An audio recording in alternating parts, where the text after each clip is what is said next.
ഇവരിവിടെ നരേന്ദ്രമോദി ഇന്ത്യ ഭരിക്കുന്നത് കൊണ്ട് ഇപ്പൊ വേറെ വല്ല കോൺഗ്രസ്സുകാരനായിരുന്നു ഇന്ത്യ ഭരിക്കുന്നെങ്കിൽ ഇതൊക്കെ എന്നേ താലിബാനെ പോലെ ആയാനെ. ഐഡിയോളജി, ഏത് ഭീകര തീവ്രവാദ പ്രസ്ഥാനങ്ങളുടെ ഐഡിയോളജിയെ സാംശീകരിച്ചുകൊണ്ട് ഞാനൊരു ഉത്തമ മുസ്ലിം ആവണം. ഒരു ഉത്തമ മുസ്ലിം ആവണമെങ്കിൽ ബഹുദൈവ വിശ്വാസികളെ കൊല്ലണം. ഞാൻ ചോദിക്കുന്ന ഒരൊറ്റ ചോദ്യം മാത്രമേ ഉള്ളൂ. ഭരണഘടനാ വിരുദ്ധമായ ഒരു പ്രസ്ഥാനവുമായിട്ട് ഭരണഘടനയെ തലയിൽ വെച്ച് 24 മണിക്കൂറും ഭരണഘടന എന്ന് പറഞ്ഞ് പാർലമെന്റിലേക്ക് മാർച്ച് ചെയ്തു പോയ ഒരു സംഘടന രാഷ്ട്രീയമായ സഖ്യമുണ്ടാക്കുന്നത് ശരിയാണോ?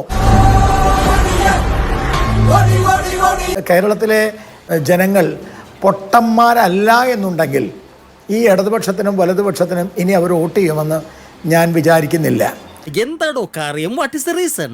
അവർക്ക് അല്പമെങ്കിലും ബുദ്ധിയുണ്ടെങ്കിൽ, അവർ അല്പമെങ്കിലും കേരളത്തെ സ്നേഹിക്കുന്നുണ്ടെങ്കിൽ, അവർ അല്പമെങ്കിലും ഈ തട്ടിപ്പ് കമ്പനിക്കാരെ മനസ്സിലാക്കുന്നുണ്ടെങ്കിൽ ഒരു കാരണവശാലും ഇവർക്ക് വോട്ട് ചെയ്യാൻ പറ്റില്ല. എന്താ എൻ്റെ ഉദ്ദേശം? കാരണം ഒന്നാമത്തെ കാര്യം, ഞാൻ എന്തുകൊണ്ടാണ് ഈ രീതിയിൽ സംസാരിക്കുന്നത് എന്ന് പറയുന്നത്, വാക്കും പ്രവൃത്തിയും തമ്മിൽ പുലബന്ധമില്ലാത്തവരാണ് ഈ രണ്ടെണ്ണം. നമ്മളെയാണല്ലോ മച്ചമ്പി.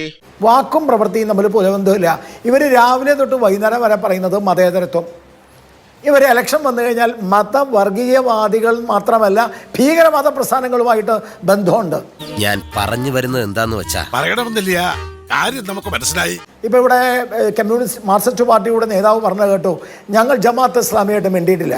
നിങ്ങൾ ഇന്നലത്തെ മാതൃഭൂമി ചർച്ചയിൽ ജമാഅത്ത് ഇസ്ലാമിയുമായി ബന്ധപ്പെട്ട ആ വ്യക്തി മിസ്റ്റർ അഭിലാഷ് മോഹനോട് സംസാരിച്ചത് എന്താ? ഞങ്ങൾ 2015 കേരളത്തിലെ ഇടതുപക്ഷവുമായിട്ട് മുഖമടക്കമുള്ള പല സ്ഥലങ്ങളിലും ഭരണം നടത്തിയിരുന്നു. തട്ടിപ്പാണല്ലേ? ഇതൊരു യാഥാർത്ഥ്യമല്ലേ? പല വേദികളിലും ഞങ്ങളൊക്കെ ഇത് ഉയർത്തിക്കൊണ്ടുവന്നതല്ലേ? അപ്പോൾ അതേ സമയത്ത് ആ സമയത്ത് 2015 എന്ന് പറഞ്ഞാൽ പിണറായി സർക്കാർ അധികാരത്തിൽ വരുന്നതിന് മുൻപ് ആ കാലഘട്ടത്തിൽ അവർ പിന്തുണച്ചത്, ജമാഅത്ത് ഇസ്ലാമി പിന്തുണച്ചത്, വെൽഫെയർ പാർട്ടി പിന്തുണച്ചത് ഇടതുപക്ഷത്തെയാണ്. 2014 കേരള ഹൈക്കോടതിയിലേക്ക് ഒരു ഉമ്മൻചാണ്ടിയുടെ സർക്കാർ കേരള ഹൈക്കോടതിയിൽ സത്യവാങ്മൂലം കൊടുക്കുന്നത് ഇന്ത്യൻ ഭരണഘടനയെയും ഭരണ നിയമ വ്യവസ്ഥകളെയും അംഗീകരിക്കാത്തതും എന്താ കേൾക്കണില്ല? അല്ല, അത് ഇവിടെ ഉന്നയിക്കപ്പെട്ടു പറയണമെന്നില്ല എന്ന് പറഞ്ഞതാ. അതിനകത്ത് വരികളുണ്ട്. ഉന്നയിക്കപ്പെട്ടത് ശരി, ആ വരികൾ നാട്ടുകാരൊന്ന് കേട്ടോട്ടെ.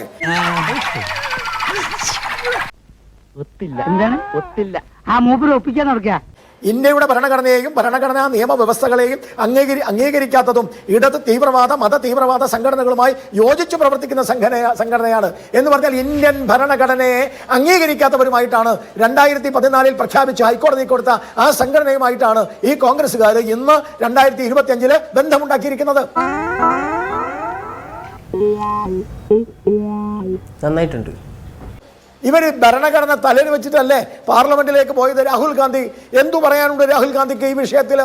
ഭരണഘടന തലയിൽ വെച്ച് പാർലമെന്റിൽ പോയി ഭരണഘടനയെ സംരക്ഷിക്കുമെന്ന് പറഞ്ഞാൽ ഭരണഘടനയെ എതിർക്കുന്ന ഒരു പ്രസ്ഥാനവുമായിട്ടാണ് ഈ നിലമ്പൂരിൽ ഇവർ വോട്ട് ചോദിക്കുന്നത്. വാക്കും പ്രവൃത്തിയും തമ്മിൽ പുലബന്ധമില്ല. ജനാധിപത്യത്തെ കുറിച്ച് പറയും, ഇവർ വാദോരാതെ പ്രസംഗിക്കും.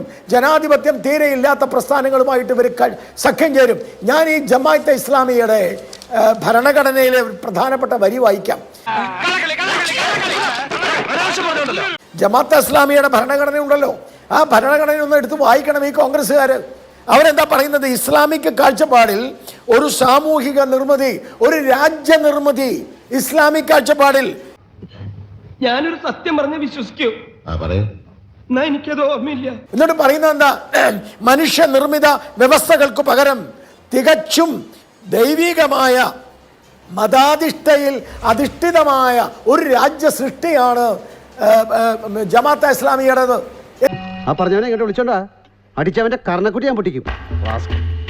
എന്ന് പറഞ്ഞാൽ പരമത നിന്ദയും ബഹുദൈവ വിശ്വാസികളെ എതിർക്കുകയും ചെയ്യുന്ന ഒരു വിഭാഗം, ഭരണഘടനയെ എതിർക്കുന്ന ഒരു വിഭാഗം, അവരുമായിട്ടാണ് ഇവർ സഖ്യം ചേർന്നിരിക്കുന്നത്. എന്തോന്നാടോ ഇത്? എവിടെ നിന്ന് കിട്ടിയോടോ ഈ ഉണ്ടാക്കണേ? ഇനി ഇതേപോലെ തന്നെ CPM-ന്റെ കാര്യത്തിൽ വന്നാലോ, ഈ കഴിഞ്ഞ ദിവസം നിലപാട് പ്രഖ്യാപിച്ച ആളാണ്. എല്ലാ കാര്യത്തിലും നിലപാടാണ്. ഒരു വാക്കും പ്രവൃത്തിയും തമ്മിൽ പുലബന്ധമില്ലാത്ത ഒരു മനുഷ്യനാ ഇടതുപക്ഷത്തിന്റെ സ്ഥാനാർത്ഥി.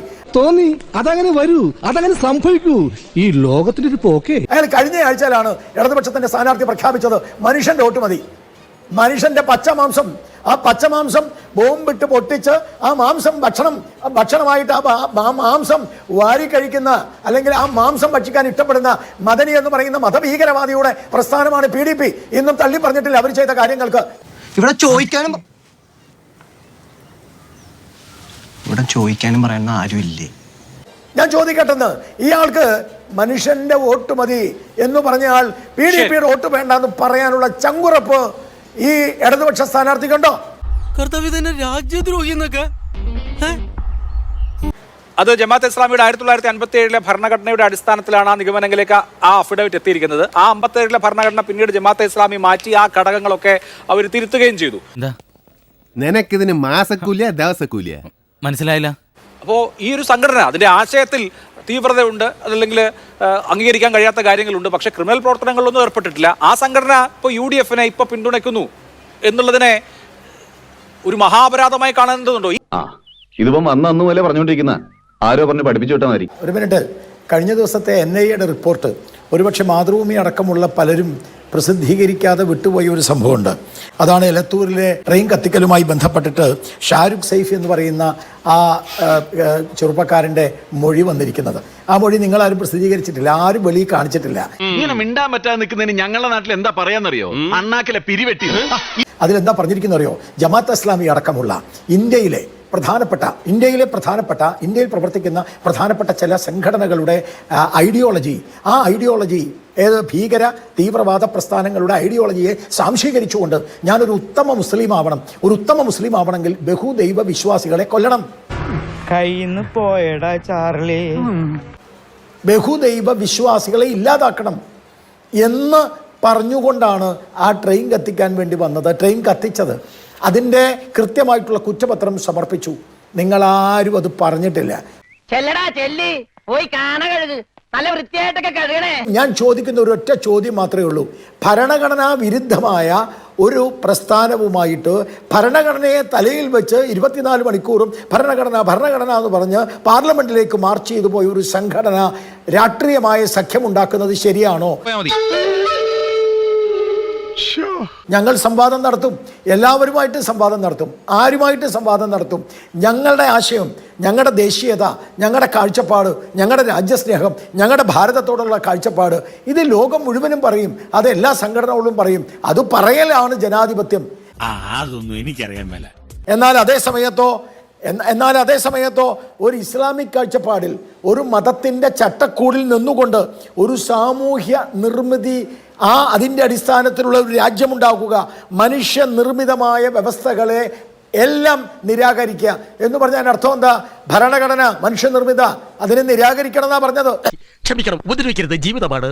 നിന്റെ വക്കോൽ തുറു. അപ്പം ഭരണഘടനയെ നിരാകരിക്കുന്ന ഒരു ഇസ്ലാമിക് രാജ്യത്തിന് വേണ്ടി പടപൊരുതുന്ന ഒരു പ്രസ്ഥാനം, ആ പ്രസ്ഥാനം നേരിട്ട് ഇതൊന്നും ചെയ്തു എന്ന് വരില്ല. ആ പ്രസ്ഥാനത്തിന് ആവേശം കൊടുത്ത, മദനിക്ക് ആവേശം കൊടുത്തത് ആരാ? മദനിക്ക് ആവേശം കൊടുത്തത് ജമാഅത്ത് ഇസ്ലാമിയ. തടിയന്റെ ഇവിടെ നസീറിന് ആവേശം കൊടുത്തത് ആരാ? ജമാഅത്ത് ഇസ്ലാമിയ. അപ്പം ജമാഅത്ത് ഇസ്ലാമിയാണ് എന്നത്തെയും തീവ്രവാദി പ്രസ്ഥാനങ്ങളുടെ ഇന്റലിജൻസ്.